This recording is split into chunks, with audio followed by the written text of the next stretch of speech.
Hi, Megan. Thanks so much for joining me on A Well-Designed Business today. Hi, Luann. Thanks for having me. Megan, what's funny about this particular episode is that I love what almost seems like a contradiction to our expected thought process on your topic. So, for example, you emailed me over and you said that you wanted to talk about Instagram and your journey in, first of all, being a true hater of social media, as you described, Yep. and how you use Instagram today in your business. And what's interesting is most of the time, if I get a pitch like that, when I go to the Instagram, it's got 60, 70, 80,000 followers, right? And so there's something to be learned from that. But I love that your Instagram is your normal size Instagram. It's, 35, 3,700 followers or whatever it is. And so to me, that means that this is going to be a relatable episode for all of the regular of us out there that, are not making it our day job to be an influencer, right? Yep. It's just like, how can I access this tool to benefit my interior design business, right? Right. Yep. Exactly. Okay. So talk to me first. Start us off with that point of contention that you're like 3 years ago, I really didn't want to get on the social media train and I didn't want to do this. Talk to me about that and what that means to you. I just wasn't, I didn't want to put myself out there. I didn't have any need to be on Instagram. I wasn't an interior designer back then. So going forward, I realized that it's probably one of the best marketing tools there is for us interior designers and for a lot of other entrepreneurs, especially because it's free. Yeah, right, Yeah. right.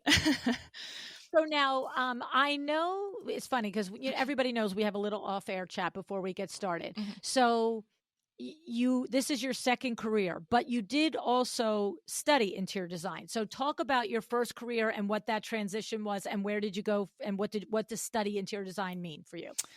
Well, I went to school for interior design, and then I graduated college, and I worked at B&B Italia, a furniture company in the city, for about 10 years.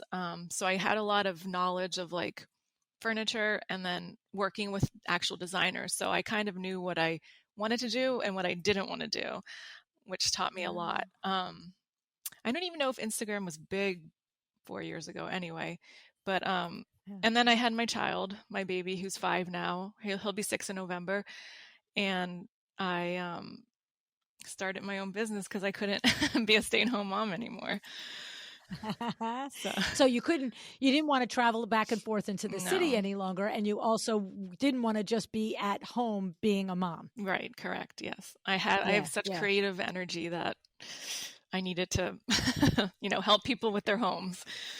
Okay. So I took it to mean that you worked in the furniture design and then went to design school, but that's your original degree. You just Right. didn't go into being an interior designer Correct. out of school. You went into that end of the business, Yeah. at that end of the industry. Right. Okay, interesting. And so this has been in your blood. This has been a dream of yours and a profession of yours that you've been one way or another skirting for the last 10, 15 years, Correct. right? Yep. Okay, cool.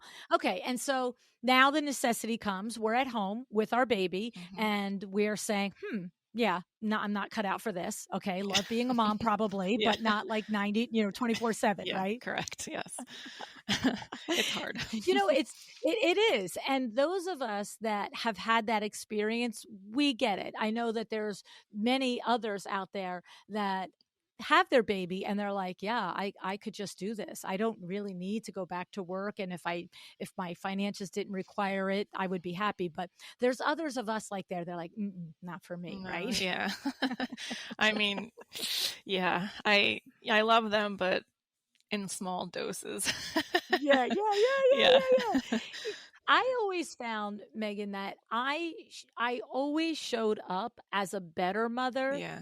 because when I showed up, I was fully there. It was like, this is my time with you. And, it wasn't trying to do 16 things while trying to mother you. it was like I went to work, I did that, and then I came home, and it was like, okay, from the time I get home at 5:30, 5 o'clock until your little eyeballs closed at 8 o'clock, I was 100% mom. And that felt like a better balance for me. Is that kind of the way your world is now? Um, getting there.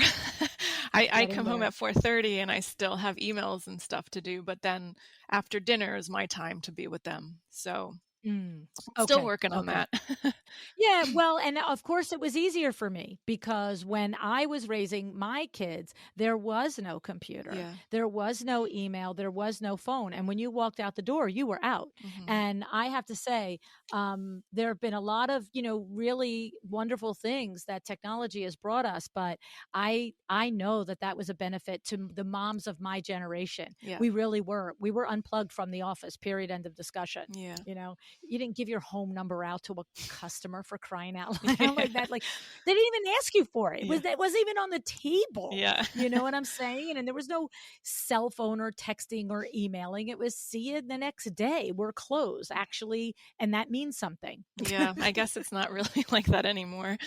No, No. no, unfortunately. Yeah. So it becomes more an onus on you as a business owner Yeah. with the mom hat to put those boundaries around things, right? And that's you're working on that now. Yeah. Yeah. I'm working on that. It's hard having your own business because I'm very I like to get back to people pretty fast, like within 12 hours or something.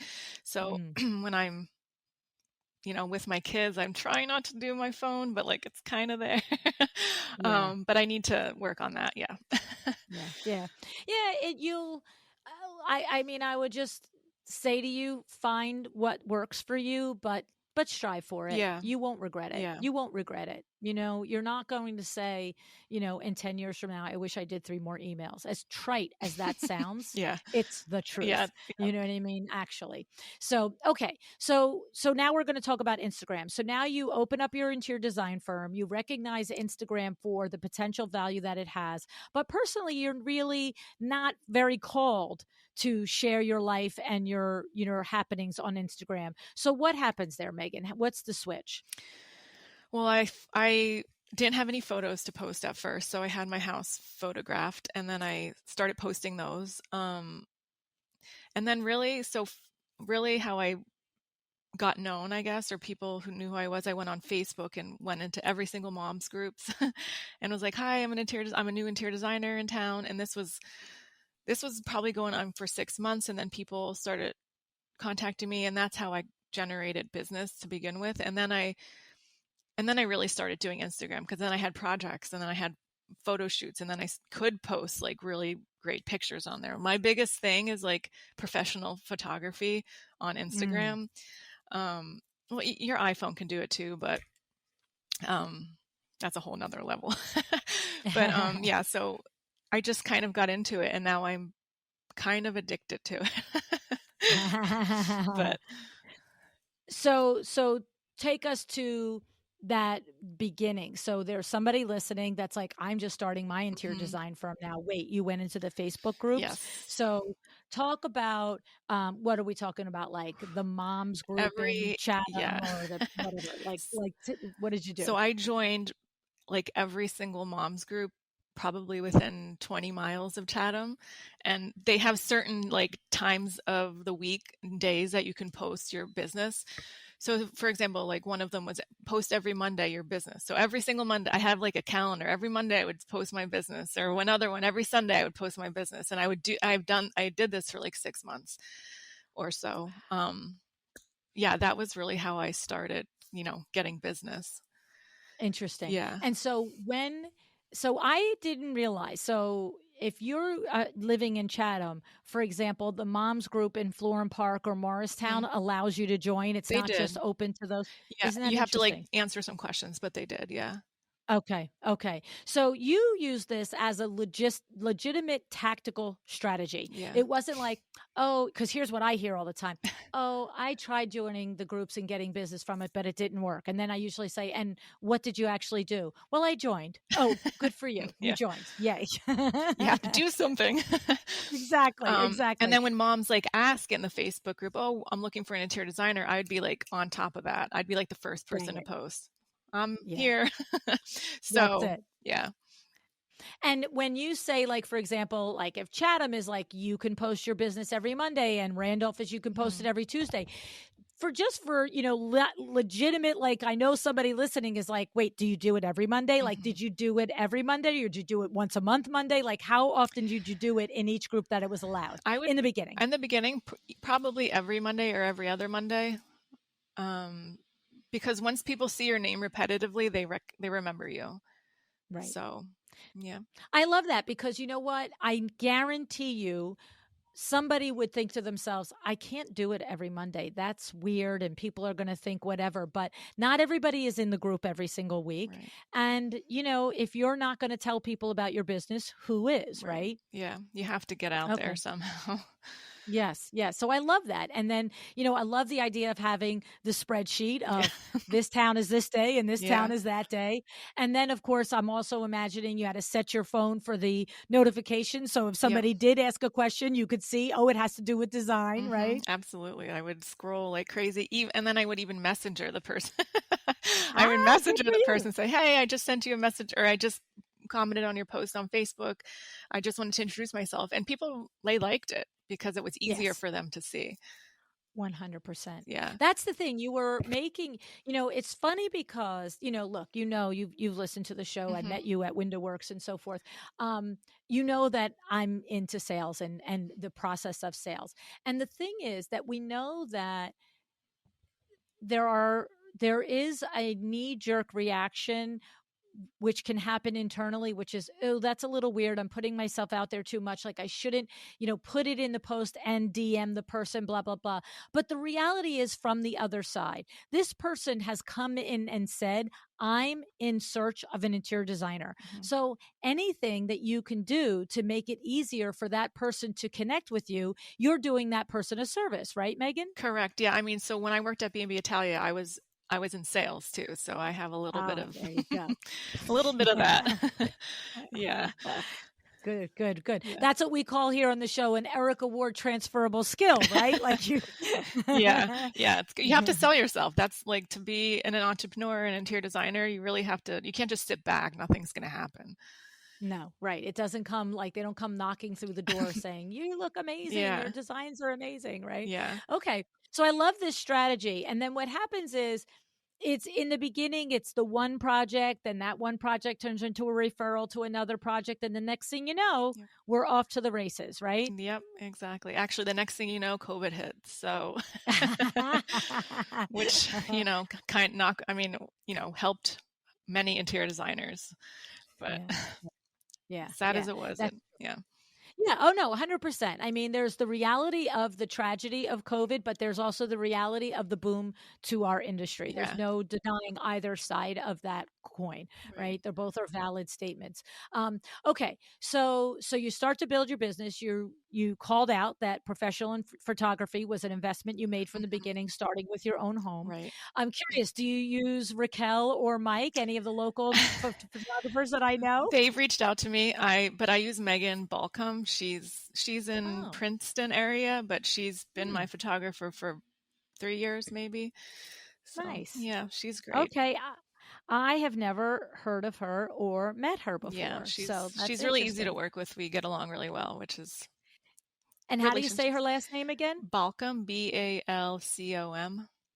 All right, good. Well, Yeah. I mean, Raquel Langworthy and Mike Von Tassel are two photographers from New Jersey that I've interviewed before, and they're both good friends, and I love their work. But you know what? There's enough for everybody. Yeah. There's enough business for everybody, Yeah. right? So, Yeah. okay, Yeah. that's awesome. Okay, so now you are now like you've got some. It sounds like the trajectory is that we've got some projects under our belt. We're starting to amass a little library of photography, hmm and now you take it to Instagram. Yeah. Yep. Now I have content. That was like the whole thing. Yeah, content is super important. Okay. Yeah. So now once we get to Instagram, you've got this content, but we have to, what is like, explain to us what you say is understanding what content to post. Like, sift that through for us, Megan. Um, so basically I post every Monday, Wednesday, and Friday. I used to do like wallpaper Wednesday or something with a W, like window treatments Wednesday, but I kind of scaled that back a little bit. It just has to be like consistent. So and it doesn't matter exactly what you post. Like if I post a photo of a bedroom, I won't post a photo of a bedroom again. Like I'll just do something Okay. else. Like, yeah. And posting, I always tell this to everybody I know. You have to post pictures of yourself. People want to know what you look like. I know, When I right? go to Instagram pages and I don't see anybody on there, I'm like, I don't even know who this person is. I It's know. I I know. actually scroll through to look to see who the person is. I know. I do So, the same thing. I yeah. do the same thing. I think it's important. And so you're posting 3 days a week, Yeah. and basically your big rule, the big overarching thing is we don't do 2 bedrooms or 3 bedrooms in a week. We Right. do 3 different types of like different shots from different rooms. Correct. Yes. Yep. Okay. And you're also saying that we want to make sure that we, the human, shows up Yeah. in the feed. And how often what's your formula? Is there a Um, rule of thumb that you have with that? it's kind yeah, I don't it's kind of a weird one. So when you I'm gonna just look at my phone, but when you go to Instagram and you pull up the page and you see like 6 photos, if you don't see yourself in those 6 photos, post another picture. So I guess every 6 to 8. Okay. Yeah. Okay. Okay, so every 6 to 8, you Yeah. wanna show up and do something. Yeah. And d ha do we need to overthink the way that we are in that picture? Like, what are some of the things that you do in that picture? Um, well, they're all professionally photographed, and, I feel better, and Okay. when you look good, you feel good. So I have Megan take the photos of me and I'm awkward. So she's very good at that because she knows me. So she's like, okay, we can do this. um, but like maybe I have 2 outfit changes, or for example, I did a photo shoot of myself in the mansion in May 2 times, just like different photos. Sometimes I'm just sitting there Mhm. laughing at the wall, you know. Right. But you get used to it. Yes, Yeah. and it takes a good photographer Yeah. to help you get through that Yeah. too. Yeah, I have experienced the same thing. I'm the longest I've been since I started podcasting. I was doing every 18 months to 2 Oh years wow. at the longest with taking new headshots and so forth. And I'm going on 3 years this summer. Oh wow. But I do have the photo shoot set up for October. Because you do need to keep it fresh. And I'm Mhm. actually having people say to me, "Really, with that same headshot for forever?" And I'm like, "Okay, what am I going to tell you, right?" But I agree, and I do think it's very important that the photographer is somebody that you feel. I'm going to use the word safe Yeah. because that's what it. You need to feel safe to be silly, safe to Mhm. be whatever, right? Yeah. Yeah, I mean, so Megan's doing it on Thursday. She's coming to my office and we're going to do like a little lifestyle photo shoot and I'm excited. I mean, it's fun too. It's something Yeah. fun to do. So, Yeah, yeah. yeah. And I love the whole thing. I have scheduled when I've done the um the brand shots in the past. We've rented like this place out Mhm. and I've literally walked in with like 10 outfit It's changes. so Like fun. we are here for the day. We are Yeah. getting 2 years worth of stuff. Yeah. Yeah, that's how you should do it because people are very nervous and self-conscious and we all are, but like once you get into it and, get your outfits, you feel good. So, That's right. it's fun. But it is dependent on that photographer. Right. Yeah. The patience. Yeah, yeah. Megan Yes, has yes. patience of a saint. Yeah. Yeah, yeah, I love it. Okay, so we are so the thing is, here we spoke a moment ago about how you're a mother of 2 children, Mhm. but the main feed, you're sticking to the theory, the tried and true theory of professional on the main feed. Yeah. Now, are you doing stories as well where you're sharing motherhood, or are you professional in your feed on both sides all day? Um, so if I do post any in my feed of my children, it'll be professional that Megan takes. So I have I'm very particular because Megan's photos all look, similar. So, but in the stories, I'll just literally post something that's happening right that second. It can be Okay. anything. If I'm eating like avocado toast, I'll just take a picture and be like, "Hey, I'm eating lunch now." I don't know. People relate to that, so it's fun. Isn't that And then the bizarre? next thing though, but then if you tag the place that you're eating at, they'll retag it and then people will Yeah. see it. So it's just like all about retagging or tagging, and yeah, it's a whole thing. Well, see, and I love that little circle that you just did there because we're talking about like you have a studio in Chatham right here in New Jersey. I Yes. know exactly where your studio is, and it's in a beautiful little town. Chatham has a great town center and lots of nice restaurants and cafes there. It's like one of those perfect USA towns. Like, let's Yes, be it serious, is. right? Yeah. It's a bubble. It's a bubble. Exactly, right? And so the thing about it is that that's a strategy in there, right? So if Hmm. you're having lunch at a certain spot, you're tagging that place, but then the other people, the woman that's going to go there that afternoon with her kids and she's like a CPA, but she's like looking at their Instagram, now she's seeing, "Oh, this designer lives right here in my town, blah blah blah." So it's going in a circle, right? Yeah, that's exactly right. Yep. I love it. I love it. Okay, so all right, so that's on the stories. We could be more casual there and so forth. And then what about this drama and this, thing about hashtags? Do you have any, you know, Um, tips there? so I used to do like 30. I think that's the max hashtags, but I've since learned in design camp last October that 5 is perfectly fine. You can do Mm, ones that are small and then ones that are big. Like if I type in hashtag family friendly design, that probably has like a million tags. Or a lot of good tags are like Chatham, New Jersey or Livingston, New Jersey, or just like, because that's what people are looking at for things in their town too. right, So right. yeah, local. Okay. Hmm. Right, right. So, and that's, I love that you are zeroed in on that because it's, exciting if somebody from, California comments on your Instagram post that your design is beautiful, but the likelihood of them becoming and converting to a client is, 1%. Right. Whereas if, you've got the people in your area connecting with you, that's what you're going for is that conversion. Yeah, correct. That, yeah, Uh, that conversion. okay. So you're talking about when you say, um, the hashtag like of you said long hashtag so but you meant like a hashtag that has a lot of like hits on Yes, a it lot like of it hits. Sorry. Yeah. yeah I yeah yeah couldn't think yeah of the word. yeah no I get it right so I just want to make sure I understood you properly because yes if we it's like SEO if we have the most generic term ever it's not going to mean anything Right. but if we get it more targeted and there's 300 hits for this one but there needs to be a combination of the Correct. ones that are popular and the ones that are more targeted. Is that correct? That's correct. Yeah, like almost every post I do like hashtag New Jersey interior designer because it's Right. it's like local, but Hmm. it's in between hashtag.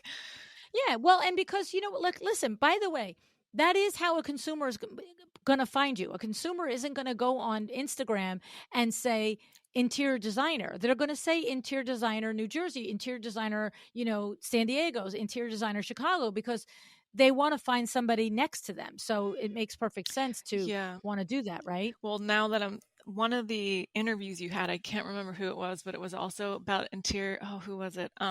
She was talking about at the top of the Instagram, don't put your name because you already have your name in the, do you know? Right. Yeah. And then Darla. Darla, yes. Yes. And Darla so I Palva, did Wiener that like Social. as you guys were interviewing, I was like doing that. I'm like, okay. See, like everything I just learned from different different people. But yeah. Exactly, exactly. I know Darla is our guru Yeah. for social media and especially for Instagram, Yeah. right? Yeah. So that's good. I'll put the link for that in the show notes so Yeah. that if you missed that episode, you can listen to it. Yeah, that was a Now, good one. how about captions? What is the deal with captions? How do you Oof. approach that, Megan? Captions are really hard. Some days I'm like, help me come with a caption. And people help me come up with a caption. Other days I like to do quotes a lot. That's like probably my number one thing. Quotes or like music quotes. And then just what's going on that day in my life. Like, oh, I got to sleep in until 7:30 a.m. This is very exciting. Like stuff like that. Relatable stuff. Yeah. And so tell me how that works. So you're posting a photo of a professional photo. So is it something where maybe it's a photo of a bedroom that you've Yeah. done and now that caption you're talking about your personal life even though the photo Right. is a bedroom project. Yeah, Is because that right? yeah, because I'll just put like a Interesting. little, oh, I can't wait to sleep in when the kids get older. But then underneath all my caption will be design, Megan Pisano design. And then underneath that will be photography, Megan Balcom photography. And then Got it. underneath that will be hashtag the project name. Got it. Yeah. Got it. Got it. Got it. Yep. So we're, even though the picture is not a personal picture, Yeah. there's still an argument that is made where we personalize the experience that's depicted in the picture. Right. Yeah. People know that it's not, my bedroom. Right, right, Yeah. right, right, right. Yeah. Yeah.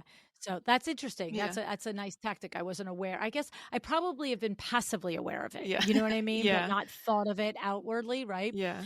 And then as you do it, so are you are you tagging, like, so you're tagging your photographer, but Mhm. are you tagging the furniture company that the items came from? Are you tagging the rug company that you used, or how do you work that, I tag Megan? every single person or vendor that I can in that post because you never know who's going to repost it, who's going to see it. Another thing, so back years ago when I first started, I like ordered a lot of Pottery Barn. So I always tag them and then they retag and then they also share on their website. And that gets a lot of traction too. So if like you're just starting out and you're doing retail because getting into wholesale is like kind of challenging, um, tag those vendors like crazy. Tag those retail stores because they will repost and you'll get a lot of hits. I think Wow. one of my Okay. most one of my posts was a Pottery Barn mirror that got the most hits ever, most likes. Wow. So yeah, Isn't that interesting? yeah, Okay. yeah, Okay. And so, but I can't leave that be. But now you have moved into purchasing yeah, from trade accounts and hmm trade sources. Okay. yeah, Yay. yeah. Yay, yay, I'm in a yay. different world now. That's it. Yeah, That's it. That's it. yeah. So, but to your point, you still are tagging For the them and as so as forth. much as I can. Yeah, Yeah. Yeah. yeah. Now, do you ever have, um, people out there that are like, "Oh, where did you get that lamp?" Like, if you're not tagging, if it's a All the trade source and time. you're not, right? Hmm. So how do you handle that, Megan? Or you know what I mean? Yeah. Because that's a kind of a conundrum, I right? don't know if I handle it well, but sometimes I tell them where it's from. Sometimes I'll say, it's from a trade vendor. I'd be happy to work with you. Sometimes I ignore them, which I probably shouldn't, but Mm, mm, I try to get back to every single person that I can. mhm. Yeah. But it's a tough little dance there, It is, right? yeah. Because I mean, usually you could just say, oh, if, or I could sell it to you because it is a trade vendor. So you could also right, do that.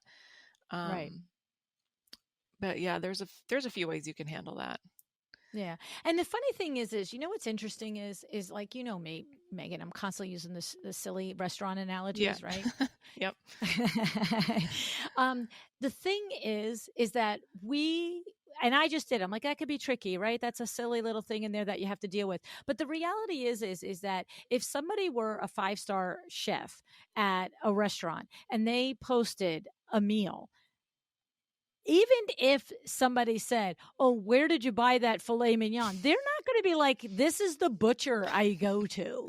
Right. Like, "This is the wholesale meat market that I get this from." And they're not going to care. They're like, "If you want it, come into the restaurant and I'll make it for you." Yeah. You know Yeah. what I'm saying? Yeah. And so, we just, I think, in this industry need to find a respectful way to say, "Hey, you know what? That's something through my sources, but I'm happy to source it for you," Yeah. right? I feel like a lot of times people just want to start conversations too. They don't necessarily Mm, like want to purchase the thing or yeah, or they won't, but they just right. want to talk chat. But yeah, and that's also good advice, Megan, not to get overly upset or concerned about the request and to just engage and say Yeah. whatever because maybe that's all they're looking for is to be engaging with you. Yeah. It's fun and exciting that somebody on Instagram spoke to them or Yeah. something. Yeah. Yeah. That used to be me. Yeah. Right? Yeah. It is funny though. It is Yeah. fun when somebody answers you on Instagram or I whatever, know. right? It's Yeah. like, That's exciting. ah. Yeah. It's so funny because there's an influencer that I follow. well, it's silly. I just tell you, it was Mike Michalowicz, and I love Mike Michalowicz. I've never met him yet. He's from Jersey. It's coming one day. It's happening. Universe. I'm just putting it out there. But he is the author of Profit Hmm. First and Clockwork, and the Pumpkin, whatever theory, whatever. It's like all these books. I've every one of his books. I've got them all on audio, and he's just so darn smart, and he's just such a good business person. And so every once in a while, I follow his account, and I always learn something. And so every once in a while, I'll comment, or I'll just high five, good idea, or blah blah blah. But I'm not also really on Instagram all the time either. And when I am, I'm paying attention to my own account and communicating with you guys, right? And so it was so funny because about 2 weeks ago, all of a sudden, I have a DM from Mike Michalowicz, and I'm just like, what? What? Like, wait, what? Yeah, it's exciting. Right? And so what happens is I end up messaging him back. And of course, I'm like waiting for the answer. Like, oh my God, like, is he going to answer again? Like, and then like he didn't answer. I'm like, okay, man, he's a little busy. And so then that night I checked, and then the next day I checked. And then I happened to be on his feed like 2 days later. And he's like, if you got this message from me, that was not me. Oh, This is not my account. oh no. It Oh was my, so funny. And it was basically somebody set up a oh look-alike my account gosh. and made it look enough like him that it looked totally legit to me. And I was like, oh, okay, sweetie. So yeah, Mike Michalowicz did not DM you. Oh, keep messaging him. Yeah. Keep the faith. You Keep the should bring him faith. on for an interview. I know, and I keep saying I'm going Yeah. to. So, but anyway, so that it's fun. Sometimes people do just want Yeah. to communicate, and that's okay. Take it for face Yeah. value. And then I think that leads us to at least what I understood to be the biggest point of your wanting to talk about Instagram today is not about creating an Instagram with 15 or 20 or 40,000 followers, but you have found it to be an actual place where your potential clients are getting to know Yeah. you before they pull the trigger to reach out to you. So talk to us a little bit about that. So I was at first I was very nervous, self-conscious, shy, like I didn't want to be out there, but then I realized like people really like to see the real you, like because they're hiring you and they're going to be with you for like 6 to 9 months, even longer. So they want to make sure that what they're getting is like authentic and natural. And so when they see me, they usually see me on Instagram, and then I go to their house and like, oh, it's like so nice to meet you. They already know who I am pretty much, which is like really nice. And then when I do post stories about my kids or like something funny, I always get like comments, and which is really great. Oh yeah, this happened to me too. Like it's a connection. It's a really good connection to have with Mm-hmm. people. Yeah. Yeah.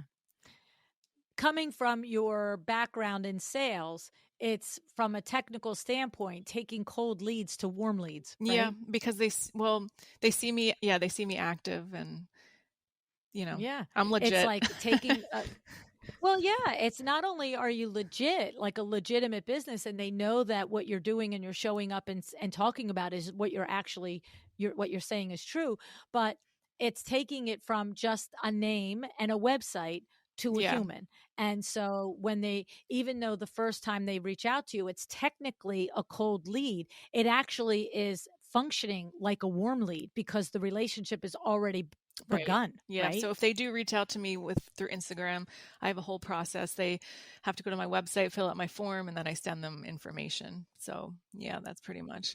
And Okay. another thing, back to Yeah. stories, a lot of people like to see behind the scenes, like what actually Mm, happens day to day, which is a fun thing to right. see. Right. Yeah, of course. Otherwise, there wouldn't be all the darn I shows know. on all the darn Right. channels, Yeah. right? Right. Yeah. They want to see how the wall gets knocked down and what happens when you well knock Right. it down and then there's something there that you Yeah. can't move, right? Exactly. What do you do then? How do you solve that Yeah. problem? Well, in my world, anything's possible in interior design. So, yeah. Exactly. So talk to me about that intake form. So somebody comes to you either on the face feed or in DM and says, "Hey, I'm interested in working with you," or "How do I work with you?" You then give them a Hmm. link to your Right. website where you have a form. And is it name, rank, and serial number, or is it a more extended No, Q it's and just, A? yeah, name, address, telephone number, budget, what the project is, and how you heard about me. It's like, yeah. Okay. And And when you ask the question about budget, do you ask it with drop down options like up to 20,000, up to 100,000, or do you just ask it and they have No, to put in I the have answer? different a multiple choice. Yeah, That's yeah. right. Okay. Tell me the multiple choice levels. I always find this Um, interesting to know. oh my gosh, I think it's the first one's 25 to 50,000, then 50 to 75, and then maybe 75 and over. I haven't looked at it in a while, but I think that's what it is. Okay. Well, and by the way, whatever it exactly is, your answer answered my question. You're not like up to 10,000. Like Yeah. you're basically, if I found you on Instagram and I think you're amazing and I love your designs and I love the way you show up real and all the things, if I thought that maybe I was going to hire you to pick my paint colors, which might be very important for me. But when I come over there and the thing is, what's my budget? And it says 25 to 50, if that's the first bracket, oh, okay, this is not what I thought it was, right? Like Well, that's yeah, is kind of. People still click on that because I do offer paint consultations. So basically, that budget's like a furniture budget.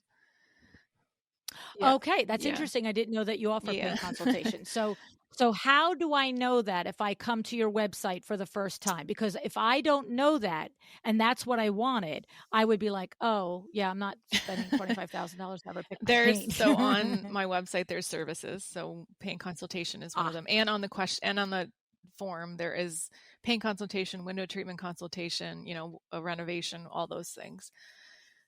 So okay. yeah, Okay. So that's interesting. So I didn't realize that. And so the thing is, um, you will come out and do a consultation, and you will come out and simply do a window treatment right. consultation. And then do you then are you at will you do it only if you also execute the paint and the window treatment, or will you just do a consultation, pay their money, and then like they could call window work, so they can call Monk's Painting, I'll do like, the whole how do you thing. do that, I'll do Megan? I'll do the whole thing. And they are smaller jobs, but a lot of times they'll lead to bigger jobs. So that's why I do that. Yeah. Um, but I also have like a great painter that I work with, so I recommend him to my clients in hopes that, they would work with him. Right, right, Yeah. right. So they're not required to use your Mhm. painter, but you have the Right. people that I you have a team. recommend. Yeah. Yep. Okay.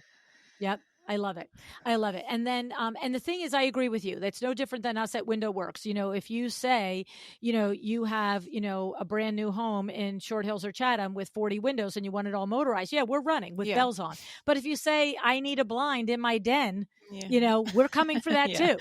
You know what As I much mean? as yeah, yeah. Because yeah, you know what I'm going to tell you is I know from the contacts and the friendships that I've made over the 7 years of this podcast, even the design firms that are multiple millions of dollars a year in revenue that are doing 7 8 $10 million a year and maybe have 3 4 5 6 teams of interior designers, what I know to be true is while 80% of their projects are of 100 200 300 $400,000 level, even those firms always take a handful of the 15 20 $30,000 Mhm. projects because for exactly that reason. Now, do they take every one? No. They vet them, they make sure that they all the other bells and whistles line up, but to the same way your window treatment consult or your paint consult could turn into a full, living room, dining room Mhm. project, those one-off rooms that quote unquote normally they only do the full floor or the full house for the right client will become those. And the other thing is from a monetary standpoint, if every project in your house is a 2-year project, what's churning the dollar bills? And so big firms like that will often turn those little projects over in 2 to 3 months to keep the cash flow going. And so there's no shame in a firm of your size to do the same thing at your Right. level, Yeah, it right? just happened like last week. I did a paint consultation for a client and she hired me back to do a few rooms. So, Yeah. yeah. See, yeah, and the thing is, it's a combination of there are some people that just won't get into bed with somebody on a bigger risk, on a bigger size project before they have some comfort level. And then there's also the other opportunity, the other side of it, which is some people, until they actually meet you, don't really understand what they can get by working with a full service Right. designer. And so the person who calls for a paint consult is, you mean like, wait, you could do all that for me in the room and I don't have to run around in Right. circles, Yeah. Yep, right? exactly. And you also never know who they're going to refer you to. It's another Hmm. thing. You never know Yeah, who you're going to yeah, meet. yeah, yeah, yeah. I mean, you're 4 years in business, and you're so smart Thank- to put the parameters and the boundaries around it, but to not close all the Right. doors. Like your Q&A and your intake process is making sure that you're not doing every Tom, Dick, and Harry Right. project, but you're also not just saying nope, no to all people that don't want to do a full room at this Right. point, Well, right? I won't, if someone just needs a piece of artwork, I won't really do that. I used to, Right. I would do Right. anything to get photos. That's just how you start out, but now I won't. Right. Right, right, Yeah. right. That's the thing. You build your boundaries, you build your parameters on what is profitable for you to do, what is enjoyable for you to Right. do, what where your return on investment is. Sometimes it's in dollars, sometimes it's in referrals, which actually equals Hmm. dollars, right? Sometimes it is in Right. photography, Yep. right? All of that. All of that. Yeah. Yeah, yeah, yeah. It always reminds me of the episode that we did years ago with Mikkel Welch. And I don't know if you ever listened to that episode, Megan, but Mikkel Welch, I mean, what is he's got this great TV show now that he's Mm-hmm. working with. I see it's on Instagram. He's such a nice person as well and such a talented designer. But like in the beginning, he literally built his career by putting ads in Craigslist that I will do your design project for you as long as you let me Yeah. photograph it. Like no Yep. charge. No charge. Like you have to, I don't remember off the top of my head. You got to listen to the episode again.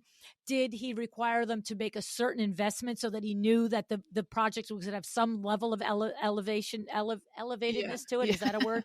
Some level of, you know, scope to it. But I guarantee you it wasn't like, as long as it's a $50,000 room, I'll do it. Yeah. No, it was, and this is how he built his Right. Yeah, career, that right? reminds me.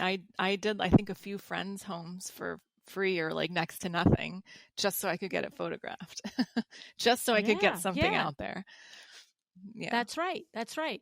I mean, and again, I'm always all for that as long as there's the parameters around Right. it, the boundaries, right? So when you're working with friends, you know what Sandra Funk always said, they got to come through the front door like Yeah. everybody else. They have to go through the Right. process, Yeah. right?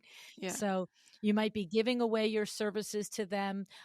You might be doing it for them at no charge because they are your good friends and because you have made an agreement to get the photography, but still insist that if you only will do business by email, then they can't text you the approvals. Like it has to still go through the process. Do Yeah, you but agree? now I don't think I would work with any friends or family. It's too messy. But I do work with one good friend because she just is like, do whatever you want to do. I trust you fully. Yeah, She she gets it. gets it. She trusts the Yeah. process. Yeah. Yeah, So, yeah, yeah. Well, I mean, it's do you I know that you have a good network of designer colleagues in New mhm. Jersey. Um, do you find that you refer projects that aren't a great fit for you to your friends and your designer colleagues, Absolutely. right? Yeah. All the time. Yep. Yeah, yeah. I mean, that's the way Yeah. around it. It's like, you don't want me to do it, but Yeah. here's, Right. Marina or somebody. I email clients or that's not a good fit. And I just say, I don't think we're a good fit, but here's some really great designers that maybe you could work with. And I give them like two or three names. Yeah. Yeah, yeah, yeah. Yeah. I mean, I think that's super important. That's why I love the live events, whether it's, my Mhm. live events or someone else's live events, because it is important to not only have colleagues that you trust and that have a good design aesthetic and have a good process that you can refer people to, because there's projects you don't want to do. Like you said, you don't want to work for your friends anymore, but you want your friends to have a good Mhm. outcome. So you need that referral. And the other thing I often suggest to designers to do is it's very important to have the person that you like you said, you're no longer, if somebody says, hey, will you pick art for me, just art. Like you're not going to do that, but there's somebody a year, 2 years behind you that's like, I'll Yeah. do that. I'll Yeah. do that. And they should Right. do it. And the same. Yes, right. And so we need those referrals. And then also there's the person that's ahead of you that is literally like, yeah, like I said, they're gonna say I only do full house projects, even though I know every single person practically to a one. It's very rare that somebody won't take, but it's not their bread and butter. It's not their wheelhouse, and they're not going to do it for the Hmm. stranger, right? So when they're getting somebody that only wants their, living room with a $300,000 budget, that's a dream project for possibly you or Right. somebody else. So they need that referral, quote unquote, down as Yeah. well. Yep. Right. And you don't meet that without getting out of your box and going to the design events and the Oh my industry gosh, events. I'm Right. so into design events. I network like crazy. You just never know who you're going to meet, and it's fun. You learn so much. Yeah. Yeah. You just did the mansion I in May did. in New Yeah. Jersey, Yeah, that correct? was fun. What room did The you do? I never got over to so it I this year, did so unfortunately. originally I wanted to do a bathroom, but they did someone else did that, so they asked if I wanted to do the entry, the front hallway, and I agreed. Mm. Not know excuse me, not knowing what I was getting myself into, but it was a lot of fun. Basically, I had to Was greet it? every single person. I think there's like 20,000 people that came. Yeah. Holy But it was like cannoli. the first thing that they saw, which was like bright blue wallpaper with birds on it. So it was like memorable. Yeah. Nice, Yeah. nice. I remember it's interesting that you say you had to greet everybody. I remember seeing you at Yeah. Window Works for the Yeah. lunch and learn, and you said you were doing. I was like, lady, don't do it if you're not going to be there standing in your room saying I hello know. to everybody, Yeah. right? Yeah. It was exhausting, but it was a lot of fun. It was a good Yeah, experience. yeah, yeah. Yeah. Yeah. Yeah, that's the show houses are great experiences for all the things, right? For being able to expand your design aesthetic where you don't have a client that can say I'm afraid of that reach, I'm afraid of that like going out of the box thinking, but also for expanding your network of vendors and Right. trades, your designer collaborators to expand your network of designer collaborators, and then ultimately expanding your known your network of the community Right. of the Yeah. consumers, right? So yeah, like I said before, once somebody knows your name, I think it's like 6 or 8 times, then they'll reach out Mhm. to you. So anywhere you can get your name out there, do it. Yeah. That's it, that's it. We always say in sales, it's 7 7 times. times. 7 Okay. times they have to 7 hear you. times. Yep, yep, you had it right there. 7 times they have to hear your name Yeah, 7 yeah. Maybe times before they're like, did I learn that "Oh." from you? Maybe. I might have. Yeah. Right? It's funny. You don't even remember. It's so funny. I remember when I wrote, I think it was the first book that I wrote. I actually wrote in there, like, I think these are all my ideas, but the truth is there's no way they're all my Yeah. ideas. You know what Yeah. I mean? Like sometimes you forget where you Yeah. learned something, right? Like, it's just like it Yeah. becomes part of what you Because you know, take bits right? and And it's pieces not from stealing right. on purpose, right? It's not stealing Yeah. on purpose. It's not stealing. Because I'm very big for, I would if I remember where I learned something, I'm calling that Yeah. out, right? But when you write on business, it's sort of like, well, how do Yeah. I know this? Yeah. Yeah, a lot of things that just you take pieces from things that, interest you or like that you'll remember. So Exactly, exactly. So to wrap up, give me like your final thoughts. Someone who's out there, you're converting people on Instagram with under 4,000 followers to mhm. clients, and it's working for you. So final thoughts on somebody that really thinks that the only way it's going to work is like if I've got 60,000 followers, right? If you have 60,000 followers, it's kind of intimidating. But just be authentic, be yourself. Don't try to be somebody that you're not. Because then if you show up and you're not the person that they see, they're going to, be like, wait a second. Um, just be you, be relatable. That's pretty much it. That's Yeah, pretty much how yeah, you run yeah. Instagram. Yes, yeah. Well, I would say it's pretty much how you should run your Yeah, life, right, I Megan? agree. Be yourself. Yep. Be you. Yep. It's the one thing you have the market on. Exactly, exactly. Oh, that's awesome. Yeah. Well, I appreciate your advice today. I appreciate your ideas and your suggestions because I think it's always fun when I interview the Julia Markhams and, the Chloe Boxwoods and all of the things that have the hundreds of Yeah. thousands of followers. It's fun and it's exciting, but it is also very important to know that, garden variety humans, designers can really create some meaningful Yep. business through an average I'm size just a regular Instagram person. account. Yeah. That's it. That's good. I Yeah. love it. I love it. The cool thing is those other people that I've interviewed also, they're just regular people too, but they also, what I've learned is each one of them, on air and off air, has shared that that was a driving goal Mhm. to create a massive social Mhm. media following, and that's a different goal than I'm utilizing this tool to put leads into my business, Yeah, yeah, yeah. right? It's two different I mean, it objectives. does get exciting when you have, like, a new follower, but yeah, I get Right. Oh yeah, always. Yeah, I get that. Always. Right. But it's what we say on the show all the time, get to your Yeah. why first Yep, and what yep. drives you. And so but the bottom line of this is that the point is that you need X amount of clients in your pipeline. And if you show up as a human in Instagram, you can get quite a few of Mhm. them from Yep, there. that's pretty much it. I love it. I love it. Well, thank you, Megan, for being here today. Appreciate you so Thank you much. so much, it was great to talk to you. Thank you.